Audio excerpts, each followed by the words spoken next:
the expo is a big ticket item. It should have happened last year. Thanks to COVID, it got delayed by the year.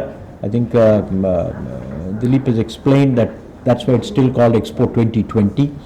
They're expecting 25 million visitors. The numbers won't have been the same last year, but now they're very, very confident. Firstly, I'll acknowledge the hard work put in by two organizations. One is NBCC, which is there, and FICCI. NBCC actually put up this building under the most trying circumstances. It's not very easy to go to Dubai, take labor. We had the second wave going on in India. There was issues of visas, construction material, shipping problems, getting this stuff. I think NBCC fought against all these challenges, came up trumps, and the building is ready. And in fact, the building has been probably, Sharma, you've already got the building completion certificate. So fundamentally, the building is done. And mind you, these people are quite finicky. None of these things come. They've already got a fire clearance certificate 4 days ago. They've got the building completion. It's absolutely, top class and ready to go into operation. The other organization which is actually lead managing it is FICCI. FICCI is managing the participation, the events, the states, the sectors, the corporates, getting them all on board. It's not an easy exercise. And you have to understand the magnitude of the exercise. This is going to be there for 28 weeks, 6 months. Annual India International Trade Fair is 2 weeks. And everybody knows what happens in those 2 weeks. And you've got all permanent structures there, pretty much permanent structures. It's not been there for 2 years because of this construction work, but everybody knows what the rhythm of a trade fair is. And also, 2 weeks is a much shorter time. Thirdly, it's a bit of a mela for 2 weeks. Good weather, Delhi, November, December. So that's the way it is structured. And also it has evolved over years. It has learned from year to year and grown. This is the first of its kind, which is going to run for 6 months in COVID times in a location. And Dubai itself has upscaled the participation to 192 countries. How many were there in Beijing last time? 60 odd? Close to 140. 140 were the number of countries. So you can see it's almost a 50% jump over last time. So it's a high level of participation. The building itself, I must say, a lot of effort has gone into it. It's world class. Those 200 blocks which you saw, all of them move independently. So you can imagine the amount of technology that has gone into it. Probably that's one of the most challenging parts. The building is very innovative. It showcases heritage, past, present and future. It's going to showcase the 75th year of independence, Azadi Ka Amrit Mahotsav.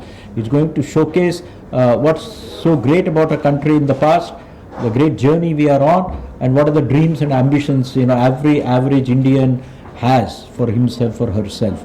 So I think that's why it's very futuristic. Most of the stuff you're seeing, don't think that this is some kind of I know there are a lot of graphic stuff which happens nowadays, so it is developed by software. This is actually real. It actually exists on the ground. Some of my colleagues have visited it about 10 days ago. It's actually there. So when you see people walking on an escalator or a tunnel and you're seeing all that on both sides, it's real, it exists. So it is going to be an experience worth remembering. It's going to be memorable. And among all the pavilions which are there, we are among the few who are actually building a permanent pavilion. Most others are going to be temporary. So we actually are going to see the Indian footprint in Dubai forever after this event is over. How it will be used, etc. There are thoughts, there are plans. What are you going to do with all the exhibits, etc. Again, a lot of thoughts are there, but I'm sure they'll be put to good use.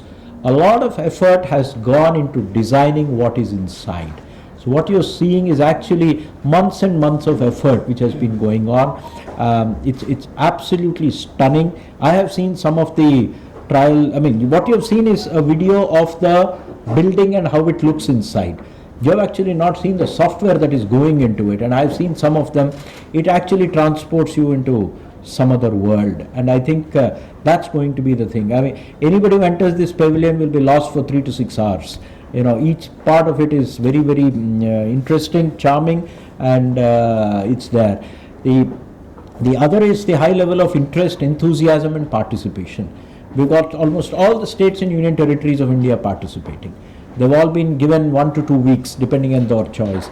I think in the first fortnight we have Gujarat there, we have Telangana somewhere, we have Uttarakhand somewhere, we have Ladakh there. I mean, everybody from north to south, east to west, most people are participating, and there's a separate portion in the pavilion left to the state for that week or fortnight. So there they are showcasing their own state. All the software in their part will actually be developed by them. Ficky is helping them out. A gentleman there, you can raise your hand. He's coordinating with. He's the hero of the show in terms of getting all this organized, totally off the record, but put in a lot of effort. I'll acknowledge that. It's a very dirty job. I mean, doing something like this which has to last 6 months and manage to keep people's interest for 6 months. It's frightening, I mean, this is not a 3-hour movie or something, it's something which is very long. It's gone in. We've got all states on board. States are planning their own things. States are planning not just cultural events, they're planning to exhibit their own stuff. I'll just give a sample.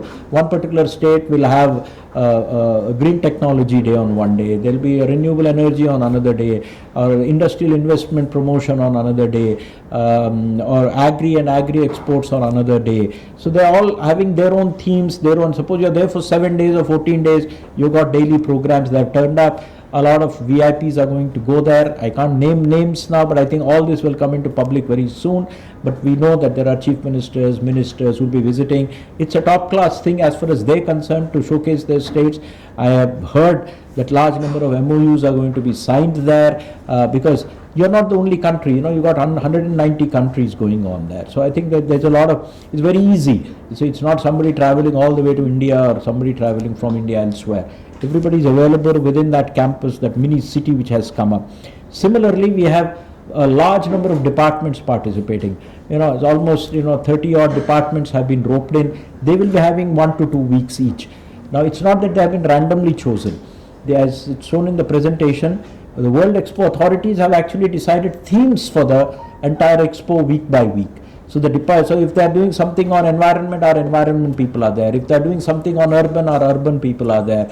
If they are doing something on startups, our startup people are there. So as you see, our departments actually merge with the theme of the expo. It helps in 2 ways. Suppose you have our space people, and space is there across all the other pavilions. When you are rolling a workshop, conference or something on space, you get participants from each other's pavilions, the experts who are there. So I actually was worried, how are you going to fill these workshops, seminars? You suddenly realize, no, there are 190 countries with the same theme on that day. So if you're doing solar on 1 week, everybody's got solar guys going all around at that time. So I think it's very well conceived, and I think it's a very high level of participation. The third group of people are the corporates. In a way, I mean, Dubai is good for business, India is open for business, so it's a nice confluence. The World Expo actually will provide a good platform for businesses to do 2 things: showcase their own stuff for the rest of the world, and also use that opportunity. And the level of participation interest is very high, and you have very high top class companies with large turnovers to startups. So the whole spectrum is there, and we hope to do that. In our pavilion, startups are being given a special place. So I think we'll be running startups in every sector week after week. This is as far as what's happening inside the building is concerned. Outside the building, there are going to be cultural shows and there are events. Now I can't recite, I'm not good at all that stuff, but there is a lot of big names. You've got artists who will be performing. You're having fashion shows showcasing Indian fabric, Indian fashion across the world, and then you have thematic presentations. You'll have artists going from different region of India performing there. You will have movie stars, of course, going in once in a while, and you will also have school children and their groups performing there. So I think it's a huge diversity which will be there. We've also made an effort that children from the 115 aspirational districts, they are taken there, they also participate. So I think the effort has been to make the participation as inclusive as possible from our side.